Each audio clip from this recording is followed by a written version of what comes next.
Abbeville, un centre commerçant tout à fait particulier, fait d'une multitude de petites boutiques. Mais en cette période de solde, d'ordinaire propice aux grandes ventes, bon nombre de commerçants y font grise mine.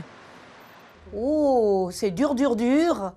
Donc, pour la première fois depuis 40 ans que je suis là, j'ai démarré au quart de tour à 50% sur ma belle collection Lucia. C'était le seul moyen pour un peu tirer les épingles du jeu.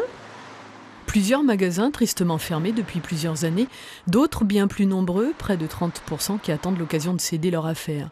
Pour ne pas basculer dans la crise structurelle, le centre-ville doit se repenser un avenir.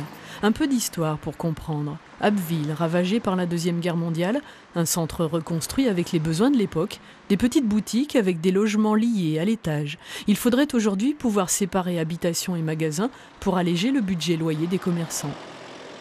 Il faut aller plus loin que ça encore, en allant chercher dans les différentes copropriétés existantes d'Abbeville, peut-être même en intercopropriété, c'est jouable, juridiquement on peut le faire, pour pouvoir agrandir des surfaces, donner la possibilité à plusieurs commerces phares d'aller s'installer dans des surfaces plus grandes pour pouvoir donner un souffle nouveau au commerce abbvillois.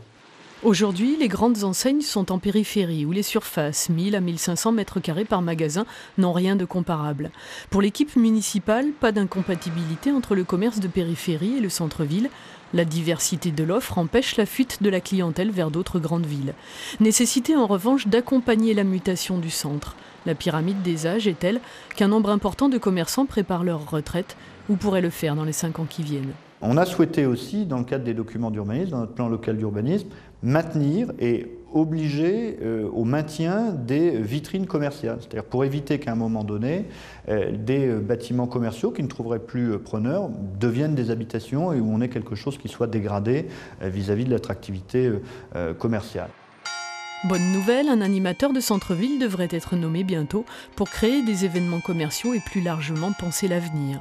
Abbeville, capitale de la Picardie maritime aux portes de la baie de Somme, peut construire sa mutation en direction de la clientèle touristique.